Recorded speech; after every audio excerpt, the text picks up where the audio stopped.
सिंध के शहरी इलाकों में एक बहुत बड़ा सियासी खला है जो अब तक किसी भी सियासी जमात ने पुर नहीं किया। कराची के लोगों को एक रैली की दावत दी गई। इसी हवाले से मुख्तलिफ सवालात हैं जो आज हमारे साथ मौजूद हैं। चेयरमैन आफाक अहमद, इनसे ही पूछते हैं। अस्सलाम वालेकुम। वालेकुम। सबसे पहला तो इंट्रोव्यू वाला मेरा सवाल है कि ज़ाहिर अमवात का एक सिलसिला था आपकी जानिब से। ज़ाहिर कराची में प्रेस कॉन्फ्रेंस की गई, मुख्तलिफ प्रेस कॉन्फ्रेंस हुई, उसके बाद आप जेल भी गए और उसके बाद आपने एक रैली का ज़ाहिर ऐलान किया। उस रैली की बड़ी तैयारी भी की गई आपकी जानिब से और अचानक उस रैली को कैंसिल कर दिया गया। एक नोटिफिकेशन आया सिंध हुकूमत का, उसके बाद क्यों? अच्छा इमरान साहब, एक तो इसकी मैं वजाहत करना चाहूँगा कि जो आपने अभी अपने प्रोग्राम के इंट्रो के अंदर आपने कहा कि डंपर के जो हादसात हुए उसके ऊपर कोई रैली थी। मैंने जो लोगों को एहतजाज के लिए दरख्वास्त की थी कि आप सफ़ेद परचम लेकर बाहर आइए, एक तो रैली नहीं थी, शहर में बाहर निकलना था। मैंने लोगों को यूपी मोड़ पे ज्वाइन करना था, मतलब सिर्फ मैंने उनके साथ एक यकजहती का इजहार करना था। तो रैली नहीं थी, एक बात तो ये। दूसरा, वो एक नुक्ते पर नहीं थी। मैंने उन तमाम ज़्यादतियों का जिक्र किया था और उन तमाम ज़्यादतियों के ऊपर पाकिस्तान पीपल्स पार्टी जो इस सिंध के अंदर ज़बान की बुनियाद पर सिंध के अर्बन एरियाज़ के लोगों के साथ ज़्यादती कर रही है, उन तमाम ज़्यादतियों का मैंने जिक्र किया था। मिसाल के तौर पर आपने इंटरमीडिएट के रिज़ल्ट्स देखे होंगे कि आपने सिंध के जो अर्बन एरियाज़ के रिज़ल्ट थे, स्पेशली जो कराची का रिज़ल्ट था, आपने 37% बनाया, डेलिब्रेट एक्शन था आपका। उसके बाद लाड़काना का रिज़ल्ट हम देखते हैं तो लाड़काना का रिज़ल्ट 87% था और जो कंप्यूटर साइंस के अंदर उनका रिज़ल्ट था वो मतलब बहुत ही एक्सीलेंट था, जिस पर मैंने कहा भी था कि जिन लोगों को ये नहीं मालूम कि कंप्यूटर सी से आता है या के से आता है, वो लोग कराची से ज़्यादा मार्क्स लेके बैठे हैं। अच्छा, मैं कोई तनकीद इस वजह से नहीं कर रहा कि तनकीद बराए तनकीद है। वहाँ के असातिज़ा जब कराची में एहतजाज करने आते हैं तो आप ही लोगों ने उनके इंटरव्यूज़ किए थे, उन्हें स्कूल की स्पेलिंग नहीं आती थी और वो बहरहाल सैलरीज़ के ऊपर यहाँ एहतजाज कर रहे थे। तो जब असातिज़ा का ये हाल है तो वहाँ पे जो स्टूडेंट्स हैं उनके जब मार्क्स हम देखते हैं 87%, तो ज़ाहिर है कि उसके ऊपर मैंने ये कहा था कि कराची के लोगों का आप तालीमी कत्लेआम कर रहे हैं, कि आप उनको प्रोफेशनल कॉलेजेस से महरूम कर दिया आपने कि वह मेडिकल कॉलेज और इंजीनियरिंग कॉलेजेस में एडमिशन नहीं ले सकते। ज़्यादती ये थी कि आपने हमारे एहतजाज के बाद आपने एक कमेटी बनाई, उस कमेटी की जो फाइंडिंग्स आई वो अब आई हैं एक हफ़्ता पहले, और एक हफ़्ते पहले जो इजलास हुआ सिंध गवर्नमेंट का, उन्होंने उसमें अप्रूवल दी कि तमाम सब्जेक्ट्स में, क्योंकि कराची के तलबा के साथ नाइंसाफ़ी हुई है, तो 10-10 मार्क्स जो है वो ग्रेस मार्क्स आप जो है वो तमाम सब्जेक्ट्स में दे दें। क्या इमरान साहब इन 10 मार्क्स हर सब्जेक्ट में बढ़ाने के बाद मेरिट लिस्ट दोबारा बन सकती है? क्या मेडिकल और इंजीनियरिंग कॉलेजेस में जो एडमिशन हो चुके उनको आप रिवर्स कर सकते हैं? नहीं कर सकते। आपने कराची के बच्चों का तालीमी कत्ल करने के बाद, उनके ख्वाब चकनाचूर करने के बाद अब आपने ये ड्रामा किया है। तो इस पर हमारा एहतजाज था। हमारा एहतजाज इस पर था कि हमारा पानी चोरी करके आप हमें बेच रहे हैं। हमारा एहतजाज इस बात पे था कि हमारे लोगों के जो प्लॉट्स हैं, जो स्कीम 33 में आपने सिस्टम के नाम पर जिन लोगों को तैनात किया है, उन्होंने उन प्लॉटों पर कब्जे कर लिए हैं। आप उस कब्ज़ा माफिया के ख़िलाफ़ हमारा एहतजाज था। हमारा किसी एक नुक्ते पर नहीं था। आपने मुख्तलिफ सियासी लोगों ने उस सारे मामले को इस तरह का रख दिया कि सिर्फ डंपर के ख़िलाफ़ मामला है और ये कोई पख्तून महाजिर क्लैश करवाने जा रहे हैं। नहीं भाई, हमारा तो पीपल्स पार्टी जो करप्ट गवर्नमेंट है पीपल्स पार्टी की, हम तो हमारा एहतजाज तो उसके ख़िलाफ़ था। अच्छा, ज़ाहिर एक नोटिफिकेशन 144 निकला कमिश्नर कराची की जानिब से और आपने प्रेस कॉन्फ्रेंस करके जो रैली थी, ये रैली अगर डिस्ट्रिक्ट सेंट्रल के बजाय ज़ाहिर कोरंगी डिस्ट्रिक्ट में रख लेते हैं तो लोग तो अच्छा, मुझे तो ये पता था कि हाई कोर्ट ने जो है वो एक मरतबा जब मैं नज़रबंद था तो उनकी क्या कहते हैं उसको आप, रूलिंग्स, उसमें उन्होंने कहा था कि कराची में तमाम नोगो एरियाज़ ख़त्म हो गए। तो मतलब ये कोई अच्छा तरीक़ा है कि मैं डिस्ट्रिक्ट ईस्ट में कर लूँ और मुत्तहदा जो है वो डिस्ट्रिक्ट ईस्ट में ना आए और मैं कहूँ कि भाई आप यहाँ ना आए और मैं डिस्ट्रिक्ट सेंट्रल में ना हूँ। आप कराची को महाजिरों को तकसीम करना चाहते हैं। महाजिरों को क्यों तकसीम करना चाहते हैं? महाजिर जो है वो पूरे शहर के अंदर किसी भी जमात के साथ अपनी एफिलिएशन इख्तियार कर सकता है, उसका हमदर्द बन सकता है, उसका वोटर बन सकता है। तो बहरहाल ये एक अलग मौजू और अलग बहस छिड़ जाएगी। मेरा ख्याल है कि मुझे तसादुम से बचना था, मैंने बचने की कोशिश की और मुझे इस पे कोई रिग्रेट नहीं है, इसलिए कि मैं उसके नुकसानात से वाकिफ़ था और मुझे अंदाज़ा था कि कौन लोग खिलौना बने हुए हैं एजेंसियों के हाथों में और किन्होंने 12 मई दोहराने की तैयारी की है और उसके रिज़ल्ट्स क्या निकलेंगे। तो ज़ाहिर है मैं महाजिर कौम को तसादुम से बचाना चाहता था और कोई वक्त नहीं गुज़रा कि दोबारा हम ये सब कुछ ना कर सकें। और आवाम ने इस चीज़ को महसूस किया है कि मैंने ऑफिस से भी अपने आप को पीछे हटाया, इसलिए कि मैं तसादुम नहीं चाहता था। मैंने 12 मई से भी पीछे हटाया और लोगों को ये पता है कि ये किसी कमज़ोरी की वजह से पीछे नहीं हटे, बल्कि अपनी कौम की मोहब्बत में पीछे हटे कि मैं बड़ी मुश्किल से पुराने ज़ख्मों पे मट्टी डालकर और मैं लोगों को जोड़ना चाहता हूँ। और अगर फिर दोबारा से हम आपस में मुतसादिम हो जाएं और एक दूसरे के खून के प्यासे हो जाएं तो उसमें ज़ाहिर है कि कौम के अंदर मायूसी बढ़ेगी। ये मायूसी को मैं कम करना चाहता हूँ, लोगों के अंदर उम्मीद पैदा करना चाहता हूँ, लोगों को मोबिलाइज़ करना चाहता हूँ। तो ज़ाहिर है मुझे बहुत मोहतात तरीक़े से सियासत करनी चाहिए और मैं कोशिश कर रहा हूँ कि मैं मोहतात सियासत करूँ। हमने इंट्रो में भी कहा कि कराची या सिंध के शहरी इलाकों की बात करें तो सियासी खला नज़र आता है वहाँ पर। ज़ाहिर है सियासी तौर पे भी बहुत कम ऐसे मौके मिलते हैं जैसे आपको अभी मौका मिला, और ज़ाहिर है उस मौके को ज़ाहिर अगर आप रैली की शक्ल इख्तियार कर जाते हैं या रैली निकल जाती तो ज़ाहिर एक सियासी हवाले से आपको कामयाबी मिलती। तो आप नहीं समझते कि ये कोई ताकत है जो आपको रोक रही है सारे काम से? ज़ाहिर शहर के अंदर बहुत सारी ताकतें हैं जिनके अपने स्टेक्स हैं। मैं किसी मुनासिब वक्त पर वो भी आपसे बात कर लूँगा। लेकिन देखिए, एक दिन की रैली के अंदर जो कुछ आप समझते हैं कि हमें गेन करना था, वो तो मैंने 1.5 महीना मेहनत करके वो सब चीज़ें मैंने हासिल की थी और वो चीज़ें ज़ाय नहीं हुई। जब मैं ज़ाती तौर पर लोगों के राब्ते में आया हूँ, मैं मार्केटों के पास लोगों के पास गया हूँ, ताजिरों के पास गया हूँ, मैं सिविल सोसाइटी के पास गया हूँ, मैं मुख्तलिफ़ बिरादरियों के पास गया हूँ, तो जो मेरे पर्सनल कॉन्टैक्ट इस्टेब्लिश हुए और जो लोगों ने आफाक के बारे में जो इमेज पोर्ट्रेट किया गया था माजी में, तो ज़ाती तौर पर मिलने से वो चीज़ें जब काफ़ी हद तक क्लियर हुई हैं, जो धुंधलाहट थी वो ख़त्म हुई है, तो जो अचीवमेंट थी वो तो उस 1.5 महीने में मैंने की है। ये एक दिन की रैली जो है वो उसके पोस्टपोन होने से जो है वो सारे काम खुदा न खास्ता ख़त्म नहीं हो गए और जो अचीवमेंट है उसको हम आगे मुस्तक़बिल के अंदर इंशाअल्लाह अपनी कौम के मफाद में उस अचीवमेंट को यूज़ करेंगे। अच्छा आफाक साहब, अभी भी देखें लोग तो मर रहे हैं, डंपर हैवी जो गाड़ियाँ उसके हादसात हो रहे हैं, अभी भी हो रहे हैं। अब आप उस तरह आवाज़ नहीं आ रही है, उस तरह प्रेस कॉन्फ्रेंस नहीं हो रही जिस तरह पहले होती थी? नहीं, प्रेस कॉन्फ्रेंस की बात नहीं है। बात यह है कि अगर मैं तनासुब निकालूँ तो अभी हादसात का तनासुब कम है और मैं ये ख़ुद महसूस कर रहा हूँ कि हुकूमत ने अवाम के दबाव में, हमारा जो एहतजाज था, हमने जो कोशिशें की थी, उस दबाव में हुकूमत ने चीज़ों को कंट्रोल करने की कोशिश की है। अगर कोई पेशरफ्त हो रही है तो हमें मुस्तकिल उस मामले के पीछे नहीं पड़ना चाहिए। गवर्नमेंट ने आवाम के दबाव में 2 माह के लिए मुकम्मल पाबंदी लगाई है तमाम हैवी ट्रैफिक के ऊपर, चाहे वो मिक्स कंक्रीट का काम हो, क्योंकि कंस्ट्रक्शन के लिए आपने उसको क्या कहते हैं इसको, आप बुनियादी ज़रूरत कहकर आपने सॉलिड वेस्ट वाले भी सारे कचरे इनको सबको आपने इजाज़त दी हुई थी, तो आपने मुकम्मल पाबंदी लगाई है।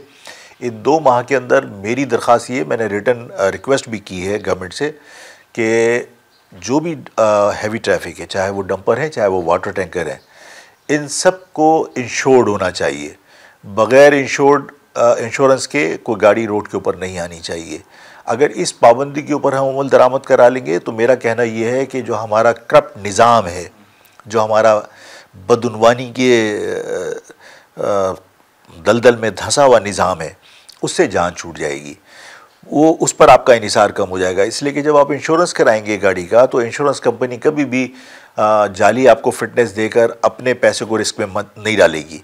वो ड्राइवर को भी रैंडमली चेक करेगी, वो गाड़ी की फ़िटनेस भी चेक करेगी, वो गाड़ी के डॉक्यूमेंट्स भी चेक करेगी। ऑनरशिप उसकी जो है वो जेन्युइन होनी चाहिए। आपने कस्टम पे किया है, नहीं किया है, आपके पास तमाम डॉक्यूमेंट्स हैं या नहीं है, उससे पहले इंश्योरेंस नहीं करेगी। तो आज आप एक स्टिकर के ऊपर तमाम डंपर चलाते हैं। तो मैंने ये कहा है कि ये 2 महीने जो गवर्नमेंट को मिले हैं, ये 2 महीने का टाइम आप डंपर्स एसोसिएशन को भी दे सकते हैं, आप वाटर टैंकर्स एसोसिएशन को भी दे सकते हैं और तमाम हैवी ट्रैफिक को दे सकते हैं कि 2 माह के अंदर अंदर आप अपनी गाड़ियाँ इंश्योर करा लीजिए, बगैर इंश्योरेंस के गाड़ी रोड पर नहीं आनी चाहिए। ये अगर गवर्नमेंट इसके ऊपर अमल दरामद करती है तो मेरा ख्याल है हादसात को आप 80% रोक सकते हैं। अच्छा, आपने तमाम आवाम से, अपने कारकुनान से कहा था कि सफ़ेद कपड़ा लेके आना है, मकसद क्या था? देखिए, सफ़ेद कपड़ा तो ज़ाहिर है कि एक अमन की निशानी है, और मैं ये, क्योंकि इस मामले में मैंने एक बात ये कही थी कि इस शहर में जो ज़्यादतियाँ हो रही हैं अर्बन एरियाज़ के साथ, तो उसमें ज़ाहिर है अर्बन एरियाज़ के अंदर जो मुस्तकिल यहाँ बाशिंदे हैं, जिनका जीना मरना यहाँ पर है, और जो लोग इस शहर से मोहब्बत करते हैं, वो भी विक्टिम है हमारी तरह। यानी महाजर कौम सबसे बड़ी विक्टिम है, लेकिन बाकी कौमियतें जो यहाँ आकर आबाद हुई हैं वो भी विक्टिम है कि शहर के अंदर डेवलपमेंट नहीं हो रही है, तो ज़ाहिर है वो भी मुतासिर हो रहे हैं। शहर का पानी चोरी करके अगर बेचा जा रहा है तो ज़ाहिर है वो भी ख़रीद के पी रहे हैं, तो हमारी तरह वो भी विक्टिम है। तो मैं ये चाहता था कि उस एहतजाज में जो हम पुरअमन तरीके से रिकॉर्ड करवाना चाहते थे, उसमें वो लोग भी शामिल हों जो मुख्तलिफ़ ज़बानें बोलते हैं। उनके लिए महाजिर परचम तले प्रोटेस्ट करना मुश्किल होता है, इसलिए मैंने ये सफ़ेद परचम का तारुफ़ करवाया था, और मैंने कहा था कि इस सफ़ेद परचम के तले सारे लोग जमा हो सकते हैं जो मुख्तलिफ़ सियासी वाबस्तगियाँ रखते हैं या मुख्तलिफ़ ज़बानें बोलते हैं। अच्छा, ज़ाहिर है आफाक अहमद साहब, अगर हम बात करें तो वाकई में मुतासरीन में जो हैं वो ज़ाहिर है उर्दू बोलने या महाजिर के अलावा भी बहुत सारे लोग हैं। अगर वो आपके प्लेटफॉर्म में आना भी चाहते हैं तो ज़ाहिर है एक महाजिर नारा है आपका, महाजिर एक परचम है, तो कोई ऐसी हिकमत अमली नहीं ऐसी आप बना सकते हैं कि वो लोग भी अगर आपके पास आना चाहें तो बासानी आके आपके पास काम कर सकें? देखिए, बाकी तमाम कौमियतें भी जो है वो अपनी कौमियत के ऊपर फ़ख्र करती हैं, और उस कौमियत पर फ़ख्र करने के बावजूद भी वो बाकी कौमियतों से मिलती हैं। इस कराची में रहने के बावजूद urban areas dominated by Muhajir community, क्या यहाँ पख्तून आने के बाद अपने आप को महाजिर कहता है? नहीं कहता। क्या इस सिंध में आबाद होने के बावजूद कि वो मुस्तकिल बाशिंदा है, कराची का डोमिसाइल है, पंजाबी, अपने आप को सिंधी कहता है? नहीं कहता। वो अपनी कौमियत पर फ़ख्र करता है, और तमाम कौमियतें जो अपनी कौमियतों पर, अपनी शनाख्त पर फ़ख्र करती हैं, वो कभी भी किसी और की कौमियत की लसानी शनाख्त को कभी भी तनकीद का निशाना नहीं बनाती। ये हमारे यहाँ हमारी इस्टेब्लिशमेंट है जिसने ये वावेला खड़ा किया हुआ है कि जी ये महाजिर जो है वो कौमियत नहीं है और ये अज़बियत है। बाकी पंजाबी अपने आप को पंजाबी कहता है तो अज़बियत नहीं होती। मेरे साथ जिन लोगों का वास्ता पड़ा है, मैंने ये महसूस किया है कि वो मुनाफिक को नापसंद करते हैं और सच्चे आदमी को पसंद करते हैं। तमाम कौमियत के लोग मेरे पास पख्तून अपने जिरगे करवाने के लिए आते हैं, तो महाजिर होने के नाते मेरे पास नहीं आना चाहिए, लेकिन उन्हें ये पता है कि ये मुनाफिक नहीं है, सच्चा आदमी है। इसने मुश्किलात का सामना किया है, लेकिन इसने कोई भेस बदल कर कोई सियासत करने की कोशिश नहीं की। मैंने कभी किसी के कान में नहीं कहा कि मैं काम तो महाजिरों के लिए कर रहा हूँ लेकिन नाम मुतहदा का लिया। मैं कभी किसी के कान में नहीं कहता। तो मैं क्योंकि मुनाफिक नहीं हूँ तो मुझ पर पठान भी ट्रस्ट करता है, मुझ पर पंजाबी भी ट्रस्ट करता है, और मेरा ख्याल है कि ये तरीक़ा बेहतर है। मेरे पास पठान अपने फ़ैसले करवाने के लिए आते हैं, गैर महाजिर अपने फ़ैसले करवाने के लिए आते हैं, तो मुझ पर ट्रस्ट करते हैं तो आते हैं। मेरे पास ज़ैन शाह साहब तशरीफ़ लाए थे, तो मैंने उनसे कहा कि मैं क्योंकि मेरा नेचुरल अलाई जो है वो यहाँ का मुकामी आदमी है, सिंधी है, पीपल्स पार्टी नहीं है। तो मैंने कहा कि भाई मेरे तो आप नेचुरल अलाई हैं, तो मैं पानी की जो प्रॉब्लम्स है उसकी टेक्निकलिटी से वाकिफ़ नहीं हूँ। मैंने उनसे क्लियर कहा, लेकिन क्योंकि आपका कंसर्न है उसके ऊपर और आप समझते हैं कि पानी जो है वो अगर सिंध को नहीं मिलेगा तो सिंध के अंदर जो एग्रीकल्चर सेक्टर है वो बुरी तरह मुतासिर होगा, और ज़ाहिर है कि अगर आप मुतासिर होंगे तो मुझे कोई खुशी नहीं होगी, दुख होगा। आप मेरे अलाई हैं, मेरे भाई हैं, सिंध के अंदर हम सब रहते हैं, तो मैं आपके साथ खड़ा हूँ। अगर आपके पानी के साथ ज़्यादती होगी, वो मेरा स्टेटमेंट दुरुस्त था बिल्कुल। मैं फिर कोर्ट गया था अपने पेशी के ऊपर, तो वहाँ सिंध लॉयर फोरम के हवाले से कोई उन्होंने एहतजाज किया हुआ था और वहाँ उन्होंने धरना दिया हुआ था, तो उन्होंने मुझे इनवाइट किया, तो मैं वहाँ चला गया और मैंने वहाँ जाकर भी ये बात की कि अगर सिंध के पानी के ऊपर किसी ने भी डाका डाला तो हम सिंधी भाइयों के साथ खड़े हैं। और फिर मैंने वहाँ ये कहा कि सिंध में दो कौमियतें मुस्तकिल आबाद हैं, एक सिंधी और दूसरी महाजिर। जब महाजिर सिंधी भाइयों के मसले को अपना मसला कहते हैं तो एक कदम आगे बढ़ के अब सिंधी भाइयों को भी महाजिरों के जो मसाइल हैं, महाजिरों के साथ जो जुल्म ज़्यादती है, उसको भी अपना मसला समझकर उस पर आवाज़ उठानी चाहिए। उससे हम करीब आएंगे, उससे सिंधी और महाजिर सिंध के मजबूत इत्तेहादी बन सकते हैं और नेशनल अलाई हैं। हमने कहीं नहीं जाना, ना सिंधी ने ना महाजिर ने। तो ये बात मैंने वहाँ कही और उसको लोगों ने अप्रिशिएट किया। जहन शाह ने, जब यहाँ मेरी बात हुई तो जहन शाह ने अप्रिशिएट किया और कहा कि हम कराची में अर्बन एरियाज़ के प्रॉब्लम्स के ऊपर कॉन्फ्रेंस करेंगे और उसमें हम सिंधी बैठकर जो अर्बन एरियाज़ की प्रॉब्लम है उस पर डिस्कस करेंगे। कराची के जो मुकामी लोग हैं वो भी ये कहते हैं कि 5 से 6 लाख की तो नौकरियाँ सरकारी, क्या कराची के नौजवान उसको लेंगे? 5 या 6 लाख नौकरी की बात करते हैं कि सिंध के अंदर 5 या 6 लाख नौकरियाँ हैं, कोई बात नहीं। हमारा उसमें जो हक बनता है, जो रेशो है वो दे दें, ठीक है ना। भाई अगर हमारा 40% बनता है तो हमें दे दीजिए, लेकिन अगर वो 40% भी आप नहीं दे रहे तो उस पर मेरा एतराज़ तो बनता है ना कि आप सिंध में नौकरियां बांट रहे हैं अपने लोगों को, सिंध के अर्बन एरियाज़ को आप मुस्तकिल नज़रअंदाज कर रहे हैं। और मेरा शिकवा तो वफाक से भी है कि भाई सिंध तो हमारे साथ ज़्यादती कर ही रहा है, यानी पीपल्स पार्टी गवर्नमेंट तो हमारे साथ ज़्यादती कर ही रही है। वफाक ने हमें कितनी नौकरियाँ दी हैं वफाकी इदारों में। जब वफाकी इदारों के इश्तहारात आते हैं तो हमें दिल पर चुभते हैं वो इश्तहारात कि आप उसमें कराची के लिए बाकायदा ज़ीरो लिखते हैं। कराची के नौजवान तकलीफ़ ना करें जी, तो हमें दुख होता है कि कराची के नौजवानों को आप क्यों नज़रअंदाज कर रहे हैं या उनके साथ क्यों ज़्यादती कर रहे हैं। यानी आप गिलगित बिल्तिस्तान के लोगों को कराची में नौकरी दे रहे हैं, यानी KPT के अंदर मुलाजमत की वैकेंसीज निकली हैं और उस KPT के अंदर जो कराची पोर्ट ट्रस्ट है उसमें आप जो है वो गिलगित बिल्तिस्तान के लोगों को नौकरी दे रहे हैं। कस्टम आप कराची के अंदर यहाँ पे ले रहे हैं, आप कस्टम में यहाँ पोस्टिंग कर रहे हैं या वैकेंसीज निकल रही हैं, आप कश्मीर के लोगों का कोटा रख रहे हैं और कराची के लोगों को आप उसमें नौकरी नहीं दे रहे। तो हम तो वफाक से भी हमारा शिकवा है कि भाई चले हमारे साथ हमारा सूबा ज़्यादती कर रहा है, सूबा गवर्नमेंट ज़्यादती कर रही है। वफाक ने हमारे ज़ख्मों पे कौन से मरहम रखें? वफाक ने हमें कौन से हमारे आंसू पहुँचने के लिए हमें कोई 2 नौकरियाँ दी हैं? हमें दोनों ने, वफाक ने और प्रोविंशियल गवर्नमेंट दोनों ने हमारे साथ ज़्यादती की है। और इन मसाइल का हल ज़ाहिर है कि मुझे नहीं लगता कि अपीलों से या दरख्वास्तों से मामला हल होगा। हमें अपने इत्तेहाद का मुजाहरा करना होगा। और जो हम असम्बली में हमारे लोग बैठे हैं, इन्होंने इस शहर के लोगों के लिए कभी आवाज़ नहीं उठाई। सिस्टम बनाया, ट्रेनिंग के नाम से KMC के अंदर लोगों को भेजा जा रहा है सिंध सेक्रेटरीट से और वहाँ पर आके उनको अहम ओहदे दिए जा रहे हैं। जो कराची के मुकामी लोग KMC में जॉब कर रहे हैं उनको घर भेजा जा रहा है। मैं ये समझता हूँ कि जो लोग जो इस वक्त असम्बली में, क्योंकि वो फॉर्म 47 के ज़रिए आए, उन्हें देखिए आवाम के मसाइल से कोई दिलचस्पी नहीं है। उन्हें तो आवाम पे गुस्सा ही होगा, इसलिए कि शाम को 5 बजे जब उन्होंने अपना टोटल किया था वोट्स का तो ज़ाहिर है कि वो शर्मनाक था। यानी कहीं 2500 थे, कहीं 2500 होंगे, कहीं 1500 थे। तो ज़ाहिर है उसके बाद फॉर्म 47 बना। तो फॉर्म 47 के बाद अगर असम्बली में गए तो उन्हें तो आवाम पे गुस्सा ही होगा कि आवाम ने वोट नहीं डाला तो इनके मसाइल हम क्यों हल करें या इनके मसले पर हम क्यों बात करें। तो ज़ाहिर है कि उनका रवैया इंतकाम लेने वाला है कि वो इस अर्बन एरियाज़ के लोगों के साथ होने वाली ज़्यादती पर वो चुप साध के बैठे हुए इंतकामन कि यहाँ के लोगों ने वोट नहीं दिया था।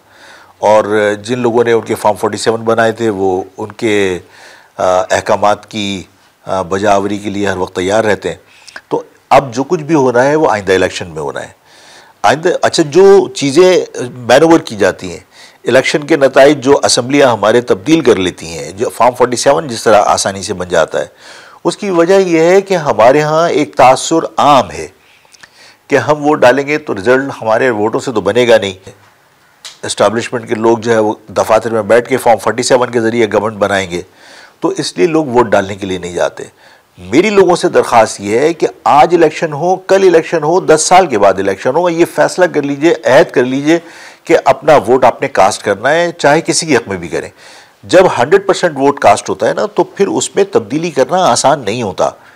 देखिए जब वोट कास्ट ही 10% हो तो उस 10% के अंदर तब्दीली करना इदारों के लिए आसान होता है, लेकिन जब वोट लाखों की तादाद में हो तो उन लाखों के तादाद में तब्दीली करना इदारों के लिए मुमकिन नहीं होता है। हमारे लोग ये समझते हैं कि अगर हम वोट डालने जाएंगे तो हमारे वोटों से इंतखाबी नताइज नहीं बनेंगे, तो वो वोट डालने जाते ही नहीं है, जिसकी वजह से उन्हें सहूलत मिल जाती है। फॉर्म 47 बनाना आसान हो जाता है। अगर वोट ही टोटल 10,000 कास्ट हुए हैं तो 10,000 वोट को तब्दील करना आसान है, लेकिन अगर वोट किसी जगह पर लाख और 2 लाख वोट कास्ट हो जाएं और उनको तब्दील करना अगर गवर्नमेंट के लिए कोई काम हो तो वो चैलेंज है, वो आसान नहीं होगा। तो गवर्नमेंट को उनके काम को, उनकी साजिशों को कामयाब हम कर रहे हैं।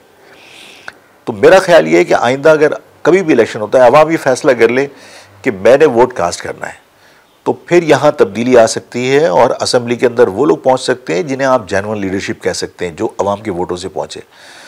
मैंने आपको जिस तरह कहा, ये बात आप बिल्कुल वाज़े तौर पर सबकी समझ में आ जानी चाहिए कि इलेक्शन के जो नताइज थे वो देखने के बाद जो फॉर्म 47 के ज़रिए असम्बलियों में लोग पहुँचे हैं, अवाम के साथ उनका रवैया इंतकामाना है कि उन्होंने अवाम ने वोट नहीं डाले थे तो वह अवाम के मसाइल हल नहीं करेंगे।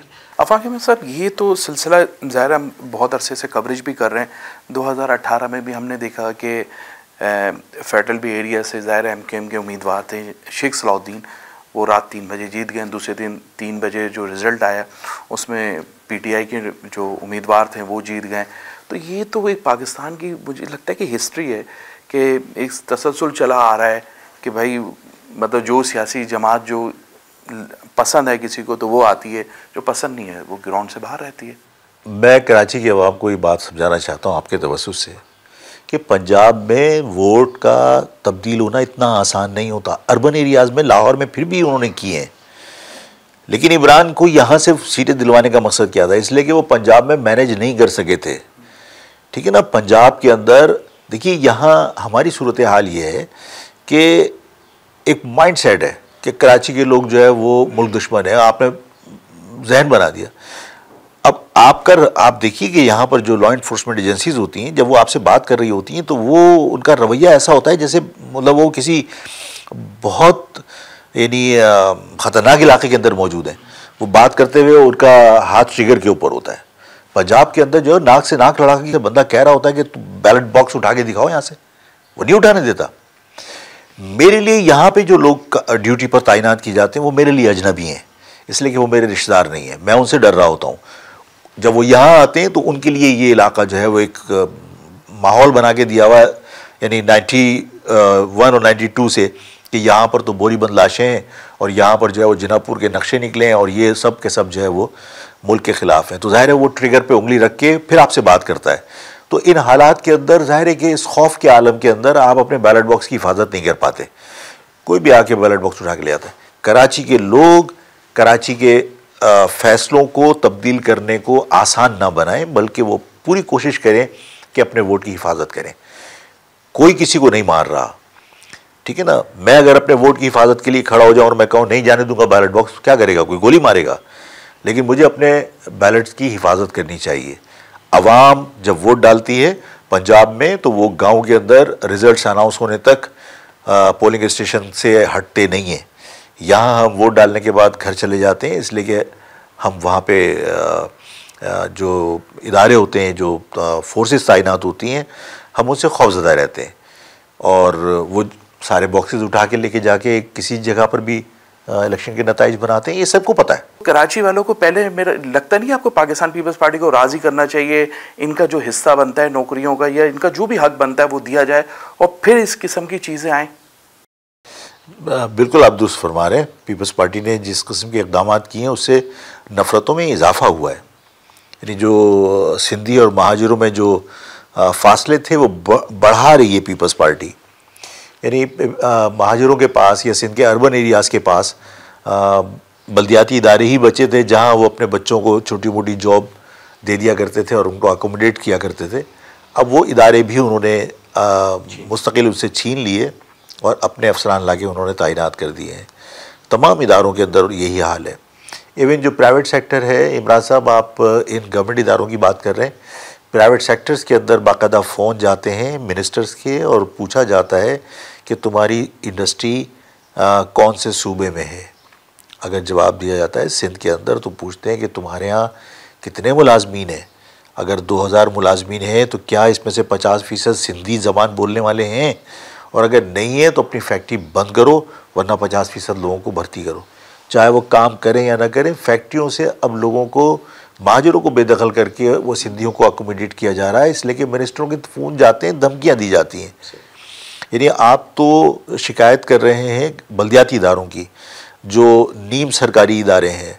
अब तो प्राइवेट सेक्टर भी पीपल्स पार्टी छोड़ने को तैयार नहीं है, और गोट ला ला के उन्होंने आबाद कर दिए हैं, और ला के प्राइवेट सेक्टर के अंदर भी लोगों को भर्ती किया जा रहा है। जब वो काम करें या न करें, वो स्किल्ड वर्कर हैं या नहीं है, उन्हें प्राइवेट सेक्टर में ला के ठूंसा जा रहा है और महाजनों को बेदखल किया जा रहा है। ये सारी चीज़ें नफ़रतें बढ़ा रही हैं। और फिर अगर कोई इन नफ़रतों की बुनियाद के ऊपर कोई अगर जो हमारा मंशूर का हिस्सा भी रहा है और है, जनूबी सिंध सूबे की बात करें, तो फिर सिंध की धरती की तकसीम के ताने दिए जाते हैं, तो पीपल्स पार्टी उसको अपने रवैये तब्दील करना होंगे। कौम परस्तों को कैसे देखते हैं आप? देखिए, कौम परस्त चाहे वो सिंधी हो, चाहे वो पख्तून, चाहे वो बलोच हो, मेरा ख्याल ये है कि अगर मुंतखब अरकान अपनी कौम की नुमाइंदगी नहीं कर पा रहे और उनके मसाइल हल नहीं कर रहे, तो फिर ज़ाहिर है कि आप ख़ुद मौक़े फ़राहम करते हैं कि कौम परस्त जो है वो उन मसाइल की तरफ लोगों की तवज्जो मबदूल कराएं और लोगों को मुतारिक करें कि जिन्हें आपने नज़रअंदाज किया। मिसाल के तौर पर पीपल्स पार्टी ने बिलावल भुट्टो साहब को प्राइम मिनिस्टर बनाने के लिए कंडीशनली उन्होंने नहरों के बिल के ऊपर साइन किए। बिलावल भुट्टो प्राइम मिनिस्टर भी नहीं बने, लेकिन बिल पे साइन हो गए। अब जब बिल पे साइन हुए हैं और कौम परस्त इस बात पर नाराज़ हैं कि पानी की चोरी अगर होगी तो सिंध उजड़ जाएगा, सिंध बंजर हो जाएगा, इसलिए कि पानी उन्हें नहीं मिल पाएगा। और ये हकीकत है कि आज भी अगर कोटरी बैराज के ऊपर आप जाएं तो ज़मीन सूखी हुई है, जबकि डाउन स्ट्रीम के ऊपर नीचे आने के बाद पानी गिरना चाहिए समंदर में, वो नहीं गिर रहा। वहाँ की ज़मीन जो है उस पर मट्टी के जो चटकी हुई मट्टी होती है, जिसको आप कहते हैं पपड़ियाँ जम गई, तो पानी ना होने की वजह से। तो अब जाहिर है कि जब पीपल्स पार्टी ने उस बिल पे साइन किए थे तो कौम परस्त ही फिर आवाज़ उठाएंगे। तो जो कौमीदारी की पॉलिटिक्स कर रहे हैं, जो असम्बलियों में मौजूद हैं, चाहे सूबाई सतह पर मौजूद हैं, जब वो अपने कौम के मसले हल नहीं करते हैं तो फिर कौम परस्त तंजीमें उन मसाइल को लेकर खुद उठती हैं और उन्हें मौका ये फराहम करते हैं। जुल्फ़िकार अली भुट्टो की बरसी, अचानक जरदारी साहब की तबीयत ख़राब हो जाती है, कैसे देखते हैं इसको? क्या मामला थे इसमें? मेरा ख्याल है जरदारी साहब साइन करने के बाद नहरें ना खपे का नारा लगा नहीं सकते थे, इस वजह से वो बीमार हो गए थे। बिलावल भुट्टो साहब ने जो खिताब किया है उसमें वाज़े तौर पे वफाक को कहे कि हम हुकूमत से अलहदगी इख्तियार कर लेंगे अगर नहरों का मसला हल नहीं हुआ। कैसे देखते हैं? सिर्फ नारे हैं, कोई भी हुकूमत से अलहदगी इख्तियार करना नहीं चाहता, इसलिए कि सबकी उम्मीदें इसी गवर्नमेंट से हैं और सबको पता है कि गवर्नमेंट से अलग होने के बाद मुश्किलात का सामना करना पड़ेगा। जो इलेक्शन में अभी भी जो इलेक्शन हुआ है पीपल्स पार्टी का, पीपल्स पार्टी इलेक्शन हार गई उमरकोट के इलेक्शंस, लेकिन ज़ाहिर है फिर फॉर्म 47 जीत गया। तो अवाम तो ज़ाहिर पीपल्स पार्टी के ख़िलाफ़ है, तो इस इलेक्शन के बाद तो पीपल्स पार्टी और मोहतात हो गई होगी कि अगर हमने गवर्नमेंट से अलहदगी इख्तियार की और असम्बलियों से हमने मुस्तफ़ी हो गए तो दोबारा इलेक्शन नहीं जीत सकते। तो बिलावल साहब का जो एक ज़ाहिर है एक ख्वाब भी है, ज़ाहिर जरदारी साहब का भी एक ख्वाब है कि वज़ीर आज़म बने, वो तो नहीं बने नहरों पे दस्तखत करने के बावजूद भी? बिल्कुल नहीं बने। और ज़ाहिर है कि नहरों का मामला इतना सेंसिटिव है कि नहरें अगर बनती हैं तो जिस तरह अरसा ने मेरे ख्याल कह दिया है कि भाई इस साल पानी की शॉर्टेज है तो हम पानी उस तरह सप्लाई नहीं कर सकते, तो अरसा ने पहले ही अगर किसी को वार्न कर दिया है और अगर फसलें नहीं लगती तो सिंध के जो दही अवाम है उनका तो गुज़र बसर ही उनकी ज़राअत के ऊपर है, और अगर वो फसल ना लगा सके और ज़राअत तो उनकी जो है वो तबाह हो गई तो भूख की वजह से जो फसादात होंगे और जो इस सूबे के अंदर अनारकी फैलेगी उसे कंट्रोल करना आसान नहीं होगा। आखिरी आफाक भाई दो एक सवालात हैं। खालिद मकबूल सिद्दीकी से नाराज़ नज़र आते हैं आप? मेरी नाराज़गी किसी बंदे से ज़ाती तौर पर नहीं है, लेकिन जो कुछ 12 तारीख को हुआ वो गैर मुनासिब था। हम ये तासुर देने की कोशिश कर रहे हैं कि भाई आप यहाँ मत आओ, हम वहाँ नहीं जाएं, ये कौन सा तरीक़ा है? मतलब पीपल्स पार्टी जो है वो अर्बन और रूरल एरिया की तकसीम करके बैठी हुई है, आप जो है वो डिस्ट्रिक्ट वाइज तकसीम करके बैठ जाइए। तो बहरहाल मुझे ये इत्तलात थी कि उन्होंने दानिशा तौर पर जो है वो तमाम कोशिशें की और ज़ाहिर गवर्नमेंट के अंदर हैं, उनकी ख्वाहिश पर, उनके मुतालबे पर पहले वहाँ 144 लगी, फिर यहाँ लोग जमा हुए। तो यहाँ रेंजर्स के अफसरान आए और उन्होंने आके बताया कि जी इस डिस्ट्रिक्ट में भी हमने 144 लगा दिए, तो आप लोगों को यहाँ जमा नहीं कीजिए, लोगों को आप यहाँ से डिस्पर्स कीजिए। थोड़ी देर के बाद फिर यहाँ का भी नोटिफिकेशन आ गया कि भाई यहाँ पे भी उन्होंने 144 लगा दी। तो और एक दिन के लिए लगाई। तो बहरहाल मेरी नाराज़गी कोई ऐसी नहीं है कि कोई खुदा न खासा कोई दुश्मनी है, नाराज़गी है कि भाई गलत था और उन्हें बर्दाश्त करना चाहिए एक दूसरे को। ख़ुद लोगों ने इस चीज़ का बुरा माना कि आपने एक दिन के लिए 144 लगा दी और दूसरे दिन जो है वो डेरा इस्माइल ख़ान से आके मौलाना फजलुर रहमान यहाँ पे पूरे शाहरा को ब्लॉक करके वो रैली भी निकालते हैं और ख़िताब भी करते हैं। जमात इस्लामी लाहौर से आके यहाँ पर जो है वो रैली निकालती है, ख़िताब करती है और रैली में जो लोग यहाँ आए थे उन्होंने आने जाने वाली औरतों के पर्स तक छीने हैं, लोगों के मोबाइल छीन लिए, खाने पीने की जो आउटलेट्स थे उसमें घुस के उन्होंने लूट मार कर दी। लेकिन सबने देखा है कि महाजर कौमी मूवमेंट के प्रोग्राम को सबूटैच करने के लिए और लोगों के एहतजाज को रोकने के लिए एहतजाज हम कर किस बात पे रहे थे? हम कोई मुत्तहदा के ख़िलाफ़ तो नहीं कर रहे थे, हम तो ज़ाहिर है कि पीपल्स पार्टी जो बदउनवान गवर्नमेंट है उसके ख़िलाफ़ कर रहे थे, उसके उन फैसलों के ख़िलाफ़ कर रहे थे जो महाजरों के ख़िलाफ़ थे, जो इस शहर के ख़िलाफ़ थे।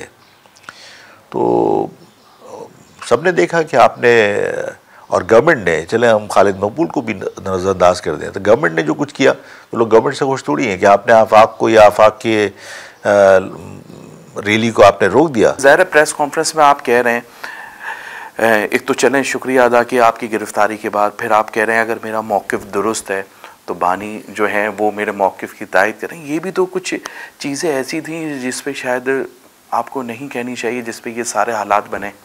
यार इमरान, मैं एक बात तो ये है सीधी सीधी कि देखो जिस तरह लोग करते हैं, यहाँ से मैं मोहब्बत करता हूँ अपने मुल्क से कि मेरा मुल्क है, मेरे बाप दादा ने बनाया। मैं किसी के डर के मारे कभी भी जो है ना पाकिस्तान जिंदाबाद नहीं बोलता। मैं यहाँ से मोहब्बत करता हूँ, ठीक है ना, और बाकी लोगों से ज़्यादा मेरा मुल्क है ये। बाकी लोग वफ़ादारियाँ जितनी निभाई हैं वो हमने देखा है। मेरे तो लोग आज भी मैसूरीन मुशरक पाकिस्तान की शक्ल में पाकिस्तान बचाने की सज़ा काट रहे हैं, ठीक है ना। उनको सर्टिफिकेट की ज़रूरत नहीं है उबुल वतनी की, इसलिए मुझसे तो ये तवक्को कोई करे नहीं कि मैं किसी को दिखाने के लिए कुछ करूँगा। लोग जो है वो चाहे छुप के राब्ते रखते हों और दूसरे के सामने वो मतलब अल्ताफ़ हुसैन के लिए कोई ये नहीं, आप यूँ समझ लीजिए डेरोगेटरी रिमार्क्स देते हो, तो मेरी वो तबीयत नहीं है। मेरी अखलाकी तरबियत थी। मैंने जब फ़ारूक सत्तार का शुक्रिया अदा किया था, जब मैंने मुस्तफ़ा कमाल का शुक्रिया अदा किया था, तो साफ़ियों ने मुझसे कहा कि भाई आपने सबका शुक्रिया अदा किया, उनका नहीं किया। मैंने कहा नहीं यार, मैं उनका भी शुक्रिया अदा करता हूँ कि उन्होंने मेरे लिए आवाज़ उठाई थी। इसी तरह इस मामले के ऊपर मेरा रवैया बड़ा मोहतात था, क्योंकि अल्ताफ़ साहब पे ये इल्ज़ाम रहा है कि वो पाकिस्तान के ख़िलाफ़ हैं। तो मैंने बड़ा मोहतात रवैया अख्तियार करके सहाफ़ी के सवाल पर यह रद्द-ए-अमल था मेरा कि भाई मैं पाकिस्तान के जोग्राफ़ी में रहकर महाजिर हुकूक़ के उसूल की जद्दोजहद कर रहा हूँ। अगर अल्ताफ़ साहब मेरे इस मौक़िफ़ से एग्री करते हैं तो मैं उनसे भी दरख्वास्त करता हूँ कि आप मेरी इस मामले में हिमायत कीजिए, सपोर्ट कीजिए। अगर कोई शख्स पाकिस्तान के जोग्राफ़ी में रहकर बात कर रहा है, इसका मकसद है कि वो पाकिस्तान को तस्लीम करता है, वो पाकिस्तान के ख़िलाफ़ नहीं है।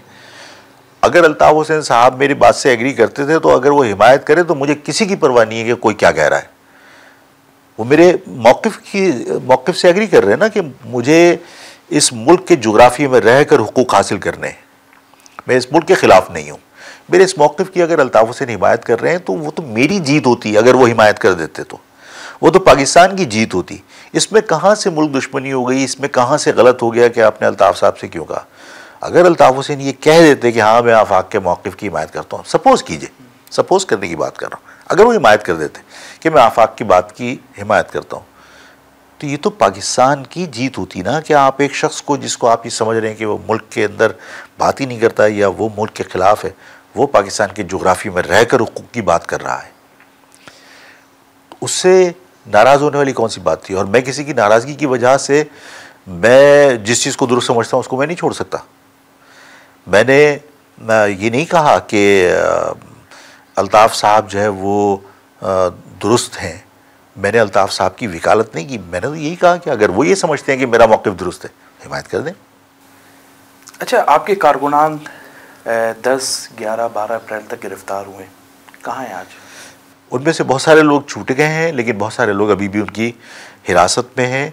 कुछ लोगों को उन्होंने कोर्ट में पेश किया था जिनकी हमने ज़मानत करा ली, और कुछ लोगों को अभी तक कोर्ट में भी पेश नहीं किया, जिसमें नाइजीरिया के जोनल इंचार्ज अदनान भाई भी हैं, जिसमें मोइन भाई भी हैं, जिसमें सरजानी के 4 साथी हैं, जिसमें फेडरलबेरिया के 2 साथी हैं, जिन्हें अभी तक पुलिस को भी नहीं दिया है।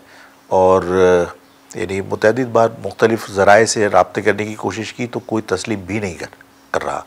लेकिन ज़ाहिर शवाहिद हैं कि अकेले नहीं, जोनल ऑफिस से सबके साथ सबके सामने उठाया गया था, और कौन लोग लेकर गए थे सब ने देखा है, तो वो कोई परेशानी की बात नहीं है, लेकिन छूटे नहीं है अभी तक।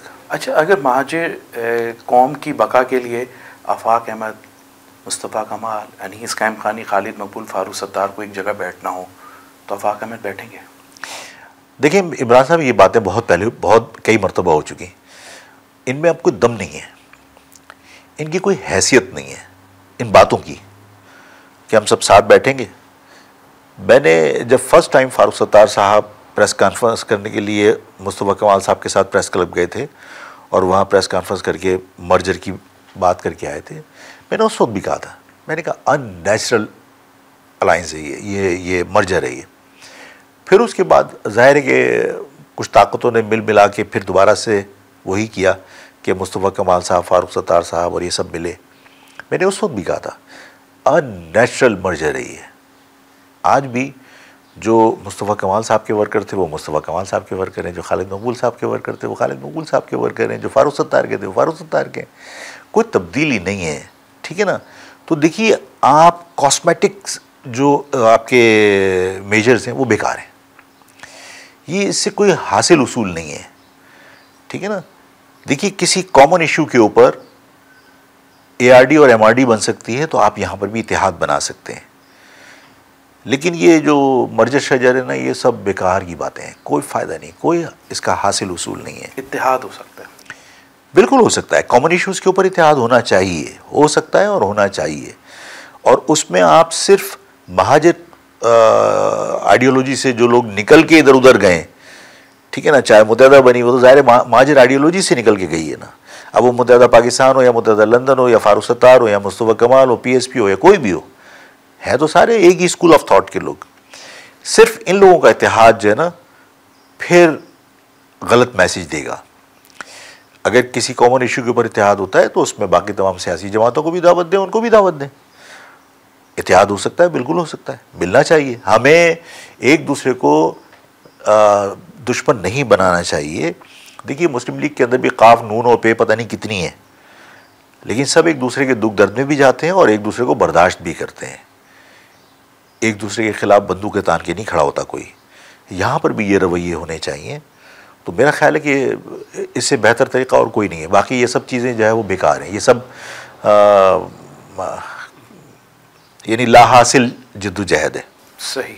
MQM पाकिस्तान का मुस्तकबिल कैसे देखते हैं? आखिरी सवाल है। मतलब कौन सी MQM? MQM पाकिस्तान, जिसके ज़ाहिर अरकान असम्बली, कौमी असम्बली में भी हैं, सूबाई असम्बली में भी। मेरे ख्याल है उनके मुस्तकबिल का फ़ैसला आवाम को करने दीजिए। मुझे ज्योतिषी बनाकर आप मुझसे प्रेडिक्शन मत करवाइए, उनके मुस्तकबिल का फ़ैसला आवाम को करने दीजिए। ठीक है। हमारे साथ हैं महाजिर कौमी मूवमेंट के सरबराह आफाक अहमद, जिनका यही कहना है कि डिस्ट्रिक्ट सेंट्रल का जो 6 अप्रैल को दफ्तर खुलना था, मरकज़ी दफ्तर था डिस्ट्रिक्ट सेंट्रल का, वो नहीं खुला, मगर उनका कहना है कि आइंदा वो दफ्तर खुलेगा, उसमें तामीराती काम भी जारी है। उनका ये भी कहना है कि शहर के जो तमाम मसाइल हैं, वो तालीम के मसले हों, वो नौकरियों के नौजवानों के मसले हों, या डंपर और लोडर के ज़रिए जो हादसा हो रहे हैं, बात हो रही है, उसके मसाइल हों, सब पे वो आइंदा भी आवाज़ उठाते रहेंगे। इजाज़त चाहते हैं, अल्लाह हाफिज़।